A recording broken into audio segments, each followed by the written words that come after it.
Hello friends, exam study अड्डा YouTube channel में स्वागत है। दोस्तों, आज के वीडियो में हम लोग बात करने वाले हैं एसएससी जेईई 2020 का जो पेपर होने वाला है उसको हम लोग 60 दिन में कैसे क्रैक करें, इसके रणनीति के बारे में दोस्तों आज हम बात करने वाले हैं। इसके बारे में दोस्तों, अगर आप हमारे एग्जाम स्टडी अड्डा चैनल पर पहली बार विजिट कर रहे हैं तो लाल बटन का सब्सक्राइब बटन होगा, उसको सब्सक्राइब करके बेल आइकन को प्रेस कर लीजिए, साथ में लाइक का बटन भी दबा दीजिए। तो दोस्तों आइए बात करते हैं कि 60 दिन में हम लोग कैसे एसएससी जेईई को क्रैक कर सकते हैं, किस रणनीति के तहत कर सकते हैं, और साथ ही साथ दोस्तों हम लोग 150 प्लस मार्क्स भी अचीव कर सकते हैं, यानी कि ला सकते हैं। इसके बारे में हम लोग आज इस रणनीति के माध्यम से बात करने वाले हैं। तो दोस्तों आइए सबसे पहले बात कर लेते हैं सिलेबस के बारे में। तो दोस्तों अगर एसएससी जेईई का सिलेबस के बारे में बात की जाए तो दोस्तों सबसे पहले जनरल इंटेलिजेंस एंड रीजनिंग, यानी दोस्तों जो रीजनिंग है, जैसे तर्क शक्ति जो सब्जेक्ट है वह 50 क्वेश्चन पूछा जाता है एसएससी जेईई में। और दूसरे नंबर पर पूछा जाता है जनरल अवेयरनेस, ये भी 50 क्वेश्चन आपके लिए पूछा जाता है। और साथ ही साथ जनरल इंजीनियरिंग में अगर आप सिविल ब्रांच से है तो सिविल ब्रांच का सब्जेक्ट पूछा जाता है, अगर आप मैकेनिकल के हैं तो मैकेनिकल से संबंधित प्रश्न पूछा जाता है, अगर आप इलेक्ट्रिकल ब्रांच से बिलोंग करते हैं तो इलेक्ट्रिकल ब्रांच से संबंधित प्रश्न पूछा जाता है। तो दोस्तों इस वीडियो में हम खासकर सिविल ब्रांच के लिए बात करने वाले हैं, यानी कि सिविल इंजीनियरिंग के स्टूडेंटों के लिए हम लोग बात करेंगे। तो दोस्तों सबसे पहले बात कर लेते हैं जनरल इंटेलिजेंस रीजनिंग के बारे में। दोस्तों आपको पता होगा कि आप रीजनिंग पढ़ते होंगे या नहीं भी पढ़ते होंगे, लेकिन ऐसा नहीं है कि आप एसएससी जेईई की अगर प्रिपरेशन कर रहे हैं तो आप रीजनिंग जरूर पढ़ते होंगे। तो रीजनिंग अगर आप अच्छे ढंग से अगर 60 दिन में पढ़ सकते हैं, अगर एक दिन में एक चैप्टर भी आप तैयार करते हैं तो 60 दिन में बहुत ज़्यादा टाइम हो जाएगा, यानी समय हो जाएगा। आपको रीजनिंग में 35 चैप्टर ही है तो आप 60 दिन के लिए यानी कि 2-3 बार रिवाइज कर सकते हैं। तो दोस्तों इस प्रक्रिया के तहत आप 2-3 बार भी अगर रीजनिंग हर टॉपिक को रिवाइज कर लेते हैं तो आप 50 में से 40 प्लस क्वेश्चन आराम से अचीव कर सकते हैं, यानी 40 प्लस क्वेश्चन यहाँ से रीजनिंग से आप कर सकते हैं। क्योंकि खासकर एसएससी जेईई में रीजनिंग कठिन यानी हार्ड नहीं पूछा जाता है, यानी कि मीडियम में और इजी पूछा जाता है।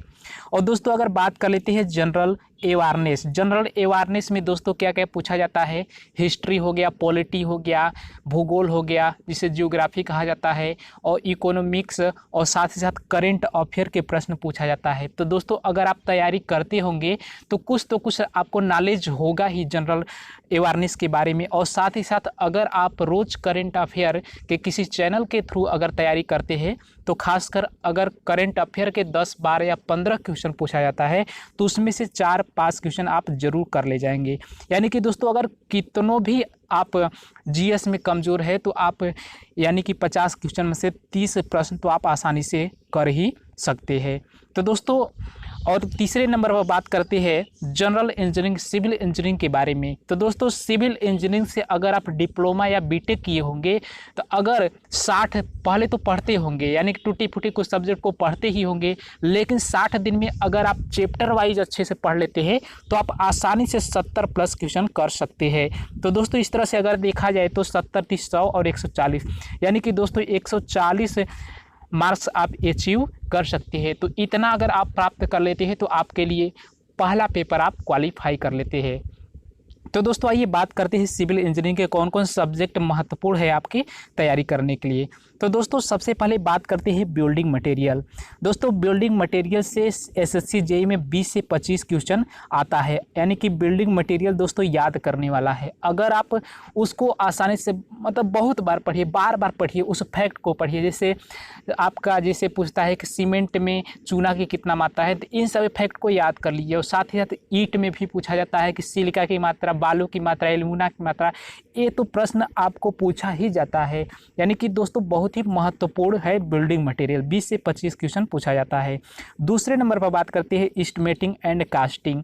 दोस्तों एस्टिमेटिंग, कास्टिंग एंड वैल्यूएशन भी होता है, तो इसमें 5 से 8 क्वेश्चन पूछा जाता है। तो आप इसके माध्यम से अगर कुछ न कुछ आप जरूर पढ़े होंगे और इसी तरह से दोस्तों सर्वेइंग इंजीनियरिंग में 10 से 12 क्वेश्चन पूछा जाता है। तो दोस्तों वेरी वेरी मोस्ट इम्पोर्टेंट, और साथ ही साथ सर्वेइंग इंजीनियरिंग तैयार करना बहुत ही ईजी है, क्योंकि आप प्रैक्टिकल स्टूडेंट लाइफ में किए हुए होंगे और साथ ही साथ आप बुक पढ़े होंगे। तो आप किसी भी कॉम्पिटिटिव एग्जामिनेशन की ऑप्शनल बुक को पढ़ करके आप यहाँ से तैयारी कर सकते हैं, और यहाँ से 10-12 क्वेश्चन में आप 10 क्वेश्चन तो आराम से कर सकते हैं।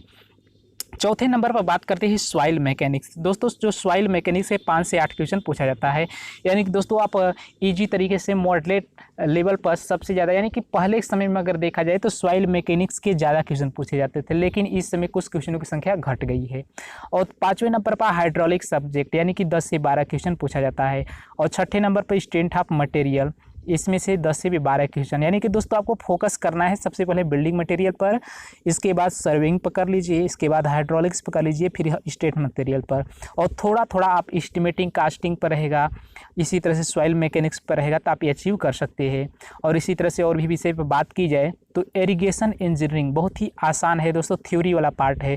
अगर आप पहले के पढ़े होंगे या कुछ ऑब्जेक्टिव बुक को अगर लगा लेते हैं तो वहाँ से भी आप 3 से 5 क्वेश्चन तो आराम से कर सकते हैं। और 8वें नंबर पर बात करते हैं ट्रांसपोर्ट इंजीनियरिंग, यानी ट्रांसपोर्टेशन इंजीनियरिंग के बारे में। यहाँ से 0 या 4, कभी कभी कुछ भी प्रश्न नहीं पूछा जाता है, कभी कभी 3-4 2-3 प्रश्न पूछा जाता है, तो आप इसके हिसाब से पढ़ सकते हैं। इसी तरह से आरसीसी डिजाइन, यहाँ से प्रश्न दोस्तों पूछा जाता है, 10 से 12 प्रश्न पूछा जाता है। आरसीसी आप अच्छे ढंग से पढ़ लीजिए। और 10वें नंबर पे स्टील डिजाइन है, इससे भी 8 से 12 क्वेश्चन पूछा जाता है।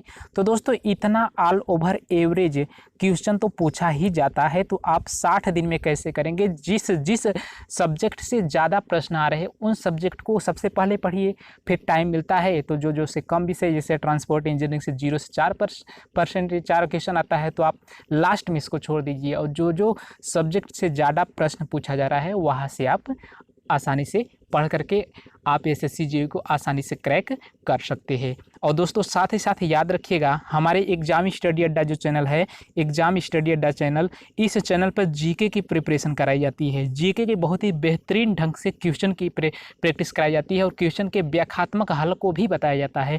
तो आप हमारे चैनल से जुड़ करके जीके को आसानी से प्रैक्टिस कर सकते हैं। जैसे आपका एनटीपीसी जेल वार्डन का भी आपका बैच चल रहा है, तो उस बैच से ज्वाइन होकर के आप उसके क्वेश्चन को कर सकते हैं, क्योंकि जीके तो हर एग्जाम के लिए एक ही ना होता है, तो आप किसी भी बैच को ज्वाइन कर सकते हैं। और साथ ही साथ अगर हम एसएससी जेई के लिए अगर चलाना चाहे, तो आप जुड़ना चाहते हैं तो हमारे एसएससी जेई बैच से भी आप जुड़ सकते हैं। तो दोस्तों उम्मीद करते हैं यह वीडियो आपको ज़रूर पसंद आया होगा। अगर पसंद आया है तो लाइक बटन दबा करके वीडियो को लाइक कर दीजिए। और फ्रेंड्स, अगर आप हमारे एग्जाम स्टडी अड्डा चैनल पर पहली बार विजिट कर रहे हैं तो लाल बटन के सब्सक्राइब बटन दबा करके चैनल को सब्सक्राइब कर लीजिए, साथ में बेल आइकन को भी प्रेस कर लीजिए, ताकि इसी प्रकार के वीडियो की नोटिफिकेशन मिलती रहे। दोस्तों फिर मिलेंगे नेक्स्ट वीडियो में, तब तक के लिए धन्यवाद।